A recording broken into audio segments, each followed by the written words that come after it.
Sir, ഇപ്പോൾ ഈ വഖഫ് പ്രശ്നം ഇതൊരു വലിയ ചർച്ചാ വിഷയമായി മാറി. കേരളത്തിൽ മാത്രമല്ല, ഒട്ടുമിക്ക സംസ്ഥാനങ്ങളിലും ജനങ്ങൾ ഇത് ചർച്ച ചെയ്യുന്നുണ്ട്. കാരണം വഖഫിന് ഇങ്ങനെ ചില നിയമങ്ങൾ ഉണ്ട്, അല്ലെ അധികാരങ്ങൾ ഉണ്ടെന്ന് ജനങ്ങൾ ഇപ്പോഴാണ് മനസ്സിലാക്കിയത്. അതായത് നമ്മളുടെ വസ്തുവിൻ്റെ അല്ലെ നമ്മളുടെ പ്രോപ്പർട്ടിയുടെ മേൽ ഇങ്ങനെ ഒരു കടന്നുകയറ്റം ഉണ്ടാകുന്നു. അപ്പോൾ വേണമെങ്കിൽ ഇതിൽ ഭേദഗതി വരുത്താൻ BJP സർക്കാരിന് നേരത്തെ കഴിയുമായിരുന്നു. പക്ഷേ അത് ചെയ്തില്ല. പകരം JPCക്ക് ഇത് വിട്ടു നൽകി. അപ്പോൾ JPCക്ക് ഈ വഖഫുമായി ബന്ധപ്പെട്ട വിഷയം വിട്ടു നൽകുന്നതിന് പിന്നിൽ BJP എന്തെങ്കിലും ലക്ഷ്യം വെച്ചിരുന്നോ? BJP തീർച്ചയായിട്ടും എന്തെങ്കിലും ലക്ഷ്യങ്ങൾ ഉണ്ടായിരിക്കും അവർക്ക്. അതായത് 2014 അധികാരത്തിൽ വരുമ്പോഴേക്കും ഇതിലും കുറേയും കൂടി MPs കുറവായിരുന്നല്ലോ. അന്ന് പോലും എന്തെങ്കിലും ഒരു ബില്ല് പാസ്സാക്കി എടുക്കണം എന്ന് അവർക്ക് താല്പര്യമുണ്ടെങ്കിൽ അതവർ നേടിയെടുക്കുമായിരുന്നു, സാധിച്ചെടുക്കുമായിരുന്നു. ഏതെങ്കിലുമൊക്കെ ഈ പ്രതിപക്ഷത്തുള്ളവരെയൊക്കെ സംഘടിപ്പിച്ച് കാര്യങ്ങൾ നേടിയെടുക്കുമായിരുന്നു. അപ്പോൾ അതേപോലെ different stages of the government അതിൽ ഏതിലെങ്കിലും ഒരു സമയത്ത് വേണമെങ്കിൽ ഇത് പാസ്സാക്കി എടുക്കാമായിരുന്നു. പക്ഷേ അങ്ങനെ പാസ്സാക്കി എടുക്കാൻ ഒരുപക്ഷെ അവർക്ക് താല്പര്യമില്ലായിരുന്നു. അതിൻ്റെ കാരണം എന്താണെന്ന് വെച്ച് കഴിഞ്ഞാൽ ഇത് ഇങ്ങനെയൊരു പ്രശ്നം ഉണ്ടെന്ന് തന്നെ. ഇപ്പോൾ വഖഫ് ബോർഡിൻ്റെ പ്രശ്നം നമ്മളുടെ ആൾക്കാർക്ക് എത്ര പേർക്ക് അറിയാമായിരുന്നു കഴിഞ്ഞ വർഷം? ആർക്കും അറിയില്ല. ഇങ്ങനെയൊക്കെ ചെയ്യാൻ പറ്റും. ഇങ്ങനെ ചിലപ്പോൾ ഒരു ഗ്രാമം മൊത്തം, ഇപ്പോൾ ഉദാഹരണത്തിന് തിരുച്ചെന്തൂർ 1500 വർഷം പഴക്കമുള്ള അമ്പലം സഹിതം എടുത്തു പോകുന്നു. ഇങ്ങനെ നമുക്ക് ചിന്തിക്കാൻ പറ്റുമോ? ഇല്ല. മുനമ്പത്തെ കാര്യം ഇത്രയും ഒരു ഗ്രാമം എന്താ അവിടെ സംഭവിക്കുന്നത്? 600 ഏക്കറോളം സ്ഥലം അല്ലേ? Beyond our imagination. അപ്പം അത് നമ്മൾ പണ്ടൊക്കെയാന്ന് പറഞ്ഞു കഴിഞ്ഞാൽ ഇത് നമ്മൾ ആരെങ്കിലും പറഞ്ഞു മനസ്സിലാക്കുകയാണെങ്കിൽ വർഗീയത പറയല്ലേ എന്നൊക്കെ പറഞ്ഞ ആൾക്കാർ ഇങ്ങോട്ടും മെക്കിട്ട് കയറുമായിരുന്നു. ഇങ്ങനെ ഒരു സാഹചര്യം നിലവിലുണ്ടായിരുന്നു. അപ്പം ഇത് ജനങ്ങൾ അറിയേണ്ടത് ആവശ്യമാണെന്ന് ഒരുപക്ഷെ നമ്മുടെ ഉത്തരവാദിത്തപ്പെട്ട സർക്കാർ ചിന്തിച്ചിട്ടുണ്ടാകാം. ഇത് ജനങ്ങൾ അറിയണം.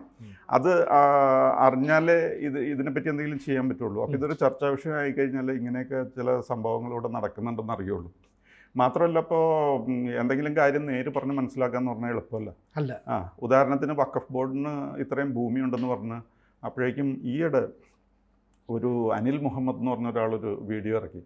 അദ്ദേഹം അതിൽ പറഞ്ഞിരിക്കുന്നത് കത്തോലിക്ക സഭയ്ക്ക് 17 കോടി ഏക്കർ ഉണ്ടെന്നും പറഞ്ഞ് അദ്ദേഹം, അതായത് ഇവിടെ ഈ വഖഫ് ബോർഡിനെ പറ്റിയുള്ള കാര്യങ്ങൾ യാഥാർത്ഥ്യങ്ങൾ ആൾക്കാർ മനസ്സിലാക്കുന്നത് കാണുമ്പോൾ അതിൽ നിന്ന് ജനശ്രദ്ധ തിരിച്ചുവിടാനാണ് ഈ അഭ്യാസം പറയുന്നത്. അല്ലാതെ 17 കോടി ഏക്കർ എന്ന് പറഞ്ഞു കഴിഞ്ഞാൽ ഇന്ത്യയുടെ നല്ലൊരു ഭാഗം വരും. അത് അത്രയും സ്ഥലം ഇവർക്കുണ്ടെന്ന് പറഞ്ഞാൽ ഒരു ലോജിക്കില്ല. Even in our wildest imagination നമുക്ക് അങ്ങനെ ചിന്തിക്കാൻ പറ്റില്ല. അപ്പോൾ ഇങ്ങനെ ഓരോ നുണകൾ പറഞ്ഞ് ഈ യാഥാർത്ഥ്യം ആൾക്കാർ മനസ്സിലാക്കാതിരിക്കാനുള്ള ശ്രമം നടക്കും. അപ്പോൾ യാഥാർത്ഥ്യം മനസ്സിലാക്കുക എന്നുള്ളത് വളരെ പ്രധാനപ്പെട്ട ഒരു കാര്യമാണ്.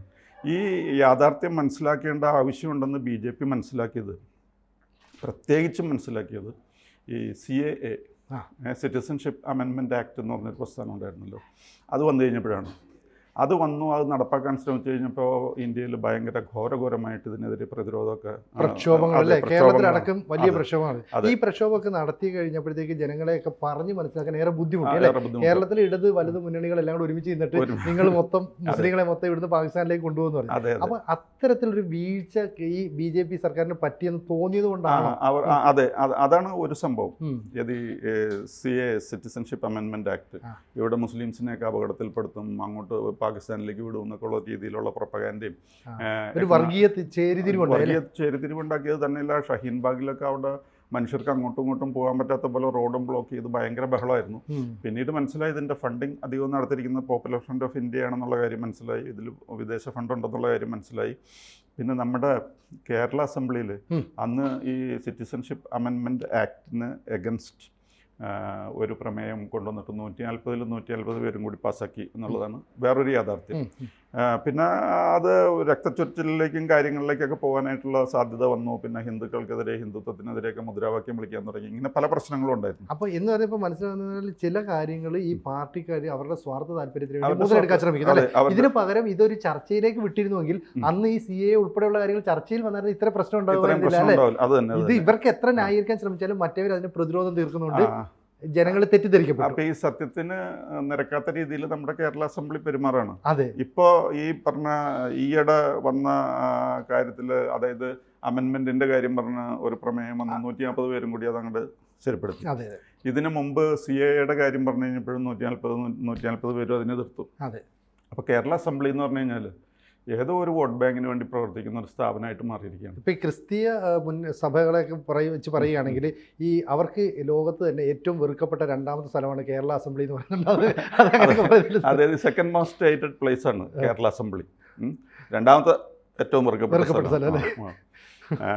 അപ്പോൾ ചോദിക്കുക ഏറ്റവും വെറുക്കപ്പെട്ട ഫസ്റ്റ് അല്ലെങ്കിൽ മോസ്റ്റ് ഹേറ്റഡ് പ്ലേസ് ഏതാണെന്ന് ചോദിച്ചു കഴിഞ്ഞാൽ ക്രിസ്ത്യൻസിനെ സംബന്ധിച്ചിടത്തോളം അക്കൽദാമ എന്ന് പറഞ്ഞൊരു സ്ഥലമുണ്ട്. ബൈബിളിലൊക്കെ കേട്ടിട്ടുണ്ട്. ബൈബിളിൽ കേട്ടിട്ടുള്ള അക്കൽദാമ. അക്കൽദാമ എന്നുള്ള വാക്കിൻ്റെ അർത്ഥം രക്തപ്പറമ്പ്, ദി ഫീൽഡ് ഓഫ് ബ്ലഡ് എന്നാണ്. രക്തപ്പറമ്പ് എന്നാണ് അതിൻ്റെ അർത്ഥം. അപ്പോൾ അതിൻ്റെ സംഭവം എങ്ങനെയാണെന്ന് പറഞ്ഞു കഴിഞ്ഞാൽ യേശു ക്രിസ്തുവിനെ ഒറ്റ കൊടുത്തിട്ട് യൂദാസിന് 30 വെള്ളിക്കാശ് കിട്ടി. അപ്പോൾ ഈ വെള്ളിക്കാശ് കിട്ടിയപ്പോൾ സന്തോഷമായിരുന്നു. പക്ഷേ കുറച്ച് കഴിഞ്ഞ് ജീസസ് ക്രൈസ്റ്റിനെ അറസ്റ്റ് ചെയ്തു എന്നൊക്കെ ഉള്ളത് കേട്ട് കഴിയുമ്പോൾ he was filled with remorse. ഈ പശ്ചാത്താപ ഭാരം കൊണ്ട് അദ്ദേഹത്തിന് അത് താങ്ങാൻ കഴിഞ്ഞില്ല. അപ്പോൾ അദ്ദേഹം നേരെ പോയി മുഖ്യപുരോഹിതന്മാരുടെ അടുത്ത് പോയിട്ട് പറഞ്ഞു, എനിക്ക് നിങ്ങളുടെ പണമൊന്നും വേണ്ടെന്ന് പറഞ്ഞത് അങ്ങോട്ട് തിരിച്ച് കൊടുത്തു. അപ്പോൾ ഈ മുഖ്യപുരോഹിതന്മാർ ഇതിനെപ്പറ്റി ഒരു ചർച്ച നടത്തി. നമുക്ക് ഇത്രയും പണം കിട്ടിയല്ലോ, ഇതെന്ത് ചെയ്യണം? അപ്പോൾ ആരോ പറഞ്ഞു ഇത് ഈ ഭണ്ഡാരത്തിൽ, പള്ളിയുടെ ഭണ്ഡാരത്തിൽ ഇട്ടേക്കെന്ന് പറഞ്ഞു. അപ്പോൾ ചിലർ പറഞ്ഞു അത് ശരിയാവില്ല, ഇത് ഒരു ചുവള്ള പണമല്ല, നമുക്ക് വേറെ എന്തെങ്കിലും ഉപയോഗിക്കാമെന്ന് പറഞ്ഞു. അങ്ങനെ പോയിട്ട് അവർ കുശവൻ്റെ പറമ്പ്, പോട്ടേഴ്സ് ലാൻഡ് എന്നറിയപ്പെടുന്ന ഒരു സ്ഥലമുണ്ടായിരുന്നു. ആ കുശവൻ്റെ പറമ്പ് വാങ്ങിച്ചു ഈ പണം കൊണ്ട്. എന്നിട്ട് അവിടെ ഈ ശവസംസ്കാരം നടത്താനായിട്ട് അത് ഉപയോഗിക്കാമെന്ന് പറഞ്ഞു. അതായത് ചില ആൾക്കാരുണ്ട്, എസ്പെഷ്യലി ഫോറിനേഴ്സ്, അല്ലെങ്കിൽ സ്വന്തക്കാരില്ല, ബന്ധുക്കാരില്ല, അഗതികളായിട്ടുള്ള, അനാഥരായിട്ടുള്ള. അപ്പോൾ ഈ അനാഥർക്കും മറ്റ് അറിയപ്പെടാത്ത വിദേശികൾ ആരെങ്കിലും വന്ന് ഇവിടെ മരിക്കുകയൊക്കെ ചെയ്യുകയാണെങ്കിൽ അങ്ങനെയുള്ളവർക്ക് എവിടെയെങ്കിലും ഒന്ന് ശ്വാസം അതിന് ഈ പറമ്പ് ഉപയോഗിക്കാമെന്ന് പറഞ്ഞിട്ട് ഇത് ഈ കുശവൻ്റെ പറമ്പ് ഈ പർപ്പസിന് വേണ്ടിയിട്ട് വാങ്ങിച്ച ആ പൈസ യേശുക്രിസ്തുവിനെ യൂദാസ് ഒറ്റ കൊടുത്തിട്ട് കിട്ടിയ 30 വെള്ളിക്കാശിൻ്റെ ഇതാണ്. അപ്പോൾ അതുകൊണ്ടാണ് അതിനെ അക്കൽദാമ എന്ന് പറയുന്നത്. അക്കൽദാമ എന്ന് പറഞ്ഞു കഴിഞ്ഞാൽ ദി ഫീൽഡ് ഓഫ് ബ്ലഡ് അല്ലെങ്കിൽ രക്തപ്പറമ്പെന്നാണ്. അത് കഴിഞ്ഞാൽ പിന്നെ അതൊരു വെറുക്കപ്പെട്ട സ്ഥലം. അതേപോലെ ഒരു വെറുക്കപ്പെട്ട സ്ഥലമായിട്ട് കേരള അസംബ്ലി മാറി. വെറുതെ ഇങ്ങനെ ഓരോന്ന് കൊണ്ടുവരിക, എന്നിട്ട് 150 പേര്. അതിനെപ്പറ്റി ഇനി നമുക്ക് സംസാരിക്കണ്ട, അത്രയ്ക്ക് വെറുക്കപ്പെട്ട. അല്ല സാർ, അതിനകത്ത് തന്നെ ഈ MLA-മാരുണ്ടല്ലോ ക്രൈസ്തവ സഭയിൽ നിന്ന് വന്ന, അവരെന്താ പിന്നെ ഇങ്ങനെ ഇതിനെ പഠിച്ചിരിക്കുന്നത്? യൂദാസും യേശുക്രിസ്തുവിൻ്റെ ശിഷ്യനായിരുന്നു വിചാരിച്ചാൽ അവർക്ക്. അല്ല, 25 MLA-മാർ ക്രിസ്ത്യൻസ് ഉണ്ട്, അവർക്കും ജയിക്കണം, അടുത്ത ഇലക്ഷനിൽ ജയിക്കണം, അതാണ് അവർ ചിന്തിക്കുന്നത്. എല്ലാവർക്കും വോട്ട് ബാങ്ക്. അപ്പോൾ അത് ആണ് ഈ BJP ഒരു പാഠം പഠിപ്പിച്ചു. അപ്പോൾ അവർക്ക് മനസ്സിലായി, പ്രത്യേകിച്ച് കമ്മ്യൂണൽ അല്ലെങ്കിൽ റിലീജിയസ് മാറ്റേഴ്സ് നന്നായിട്ട് പഠിച്ച് പതുക്കെ റിലാക്സ്ഡായിട്ട് പഠിച്ച് കാര്യങ്ങൾ മനസ്സിലാക്കിച്ചിട്ടൊക്കെ വേണം ചെയ്യാനായിട്ട്. അല്ലാതെ എടുത്ത് ചാടി കഴിഞ്ഞാൽ ഇങ്ങനത്തെ അനുഭവം ഉണ്ടാവും. പിന്നെ വേറൊരു അനുഭവം ഉണ്ടായിരുന്നു, കർഷക സമരമാണ്. കർഷക സമരം എന്നും പറഞ്ഞാൽ അങ്ങ് ആൾക്കാർ ഭയങ്കരമായിട്ട് അത് ഏറ്റെടുത്തു. ഇപ്പോൾ കർഷക സമരം എന്ന് പറയുമ്പോൾ നമ്മൾ വളരെ സിമ്പതറ്റിക്കാണ്. CPM ഒക്കെ ഭയങ്കരമായിട്ട് ഇൻവോൾവായി, അതിൽ ഭയങ്കരമായിട്ട് ഇൻവോൾവായി. പിന്നെ ഡൽഹി മുഴുവനും കെയിം ടു സ്റ്റാൻഡ് സ്റ്റിൽ. റോഡൊക്കെ കംപ്ലീറ്റ് എല്ലാം താറുമാറാക്കി. ഈ താറുമാറാക്കലും പിന്നെ അന്ന് പ്രത്യേകിച്ച് സാധാരണഗതിയിൽ ഇപ്പോൾ നമ്മുടെ കേരളത്തിലൊക്കെ ഏതെങ്കിലും റോഡ് ബ്ലോക്ക് ഒക്കെ ആണെങ്കിൽ അപ്പോഴേക്കും പോലീസ് പോയിട്ട് എന്തെങ്കിലുമൊക്കെ. മറ്റോടത്തെന്ന് പറഞ്ഞു കഴിഞ്ഞാൽ അത് മെയിൻലി സിഖുകാരായിരുന്നു. അത് കുറേ ഖലിസ്ഥാൻ ഇൻവോൾവ്മെൻറ്റും ഉണ്ട്. പറയുമ്പോൾ കർഷക സമരമാണ്, ഫണ്ട് മുഴുവൻ ഈ കാനഡയിൽ നിന്ന് വരുന്നു. അത് മാത്രമല്ല, ആ കർഷക സമരത്തിന് വേണ്ടിയിട്ട്, കർഷകർക്ക് വേണ്ടിയിട്ട് ഏറ്റവും കൂടുതൽ ഘോരഘോരം രോദനം കേട്ടത് ട്രംപിൻ്റെ ട്രംപല്ല, ട്രൂഡോ. ജസ്റ്റിൻ ട്രൂഡോ ആണ് ഏറ്റവും കൂടുതൽ കരഞ്ഞത്. നാട്ടിൽ നമ്മുടെ കർഷകർക്കൊന്നും വലിയ പ്രശ്നമില്ല, നമ്മുടെ നാട്ടിലോ അയൽവക്കത്തൊന്നും ആരും കരഞ്ഞില്ല. പക്ഷേ ട്രൂഡോ അവിടെ ഇരുന്ന് ഭയങ്കരമായിട്ട് കരഞ്ഞു. അപ്പം അതും ഒരു വലിയ ലെസൺ ആയിരുന്നു. അതായത് ചർച്ച നടത്തിയിരുന്നെങ്കിൽ ആ കർഷക എന്താണ് ആ നിയമം ആളുകൾ മനസ്സിലാക്കി. ഇത് അതും ഇടകൊടുക്കാതെ ഈ ലാൻഡ് ഓണേഴ്സ് അല്ലേ, അവർ വന്നിട്ട് പിന്നെ ഈ ലാൻഡ് റോവറിലും അതുപോലെ വലിയ കാറുകളിലും അവിടെ വന്നിട്ട് ട്രാക്ടർ ഓടിക്കുന്നത്. ഡൽഹിക്കാരൊക്കെ ഏറ്റവും കൂടുതൽ ഈ ലാൻഡ് റോവറും BMW ബെൻസ് കണ്ടത് ആ സമയത്ത്. കർഷകർ എന്നും പറഞ്ഞാൽ അവർ പറഞ്ഞ് വേറെ നെല്ലിൻ്റെയോ അല്ലെങ്കിൽ ചീരയുടെയോ അല്ലെങ്കിൽ കുമ്പളത്തിൻ്റെയോ ഒന്നും വിത്തില്ല അവരുടെ കയ്യിലുള്ളത് വടിവാളാണ്. എന്നിട്ട് കാനഡയിൽ നിന്നാണ് സപ്പോർട്ട്. അപ്പോൾ ഇതും this also was a very important lesson to BJP. അവരതിൽ നിന്നും പാഠങ്ങൾ പഠിച്ചു. അപ്പോൾ ഈ വക പാഠങ്ങൾ പഠിച്ചതുകൊണ്ടാണ് അവരിപ്പോൾ ഇതിന് പെട്ടെന്ന് അങ്ങോട്ട് നിയമം മാറ്റിയാൽ എന്താ പ്രശ്നം എന്ന് പറഞ്ഞു കഴിഞ്ഞാൽ, ഇപ്പോൾ മാർക്സിസ്റ്റ് പാർട്ടി എടുത്ത് ചാടാൻ തുടങ്ങും. ഇനിയും പ്രമേയം കേരള അസംബ്ലിയിൽ വരും, 140 പേരും കൂടി പാസ്സാക്കും. അതങ്ങനെ പാസ്സാക്കൽ തന്നെയായിരിക്കും ഇവിടെ. ഈ അതേസമയം ഇത് പതുക്കെ ജനം അറിയട്ടെ. ഇപ്പോൾ മുനമ്പം പ്രശ്നമുണ്ട്, പ്രശ്നം കഴിഞ്ഞിട്ടില്ല, പക്ഷേ പ്രശ്നം സജീവ ചർച്ചയിലാണ്. അവിടെ ബിഷപ്പ്മാർ വരുന്നുണ്ട്, ഫിലിം സ്റ്റാർസ് വരുന്നുണ്ട്, നോർത്ത് ഇന്ത്യയിൽ നിന്ന് നമുക്കറിയാമല്ലോ, സാരംഗി എന്നൊക്കെ പറഞ്ഞിട്ട് അപരാജിത സാരംഗി എന്ന് പറഞ്ഞ JPC മെമ്പേഴ്സ് വരുന്നുണ്ട്.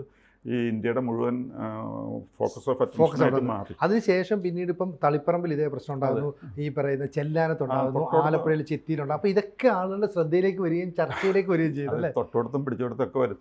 മാത്രമല്ല ഇത് ചർച്ചയിൽ വരാമെന്ന് പറഞ്ഞാൽ BJP ഗവൺമെൻറ് ഉദ്ദേശിക്കുന്നത് ഇതിപ്പോൾ കേരളത്തിൽ നല്ല ചർച്ചയായി. അതെ, തമിഴ്നാട്ടിൽ തിരുച്ചെന്തൂരുകാരൻ നന്നായിട്ടുണ്ട്, കർണാടകയിൽ നല്ല അടി നടക്കുന്നുണ്ട്.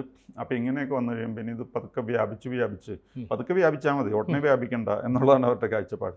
2027 വരുമ്പോൾ എനിക്ക് തോന്നുന്നു UP അസംബ്ലി ഇലക്ഷൻ ഉണ്ട്. അതെ, അപ്പോഴേക്കാണ് അവിടെ ശരിക്കും മൂർധന്യത്തിലേക്ക്, അപ്പോഴേക്കും കേരളം മറന്നുപോയിക്കോട്ടെ, അവിടെ ആ സമയമാകുമ്പോഴേക്കും ഒന്ന് കത്തിക്കാം.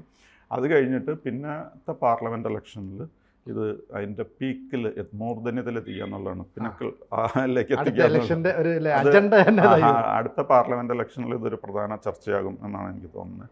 കാരണം അടുത്ത പ്രാവശ്യം ആകുമ്പോഴേക്കും യോഗിയെ സ്ഥാനാരോഹണം നടത്താൻ വേണ്ടിയിട്ട് ഇത് വളരെ ഉപകരിക്കാൻ സാധ്യതയുണ്ട്. ഇതുകൊണ്ടൊക്കെയാണ് ഈ പെട്ടെന്ന് ഇത് മാറ്റം. ഇപ്പോൾ കഴിഞ്ഞ പ്രാവശ്യത്തെ ഈ തവണത്തെ ഗവൺമെൻറ് സെക്കൻഡ് ടൈം വന്നല്ലോ മോദി, അന്നൊക്കെ നല്ല ഭൂരിപക്ഷം ഉണ്ടായിരുന്നു, വേണമെങ്കിൽ നിഷ്പ്രയാസം പാസ്സാക്കാമായിരുന്നു. അന്ന് ഇത് പാസ്സാക്കാൻ പോയി കഴിഞ്ഞാൽ ഭയങ്കര പ്രശ്നമായിരുന്നു. അതെ, അന്ന് അങ്ങനെയാണെങ്കിൽ ക്രൈസ്തവരും മുസ്ലിങ്ങളോട് ഒന്നിച്ച് പ്രശ്നത്തിലല്ലേ, ക്രൈസ്തവരും കൂടി തന്നെ കൊടുത്തു. ഇപ്പം ശരിക്കും പറഞ്ഞാൽ ഈ കർഷക സമരം അതുപോലെ തന്നെ CA തുടങ്ങിയ നിയമങ്ങൾ ഈ പറയുന്ന JPC വിട്ട് അല്ലെ ജനങ്ങളുമായി ചേർന്ന് ചർച്ച ചെയ്യാതെ പാസ്സാക്കിയതാണ് BJP സർക്കാർ പറ്റിയ വീഴ്ച.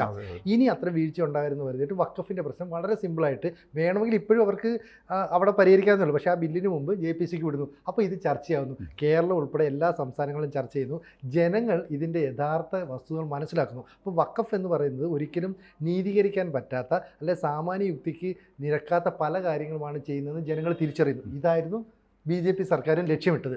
അത് ഏതാണ്ട് തുടങ്ങി വെച്ചു അല്ലേ? എക്സാക്ട്ലി അത് തന്നെ.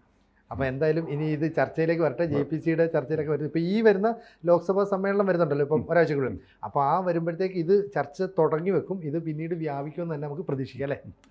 കൂടുതൽ വാർത്തകളും വിശേഷങ്ങളും നിങ്ങളിലേക്ക് എത്താൻ ABC മലയാളം സബ്സ്ക്രൈബ് ചെയ്യുക, ബെൽ ബട്ടണും അമർത്തുക.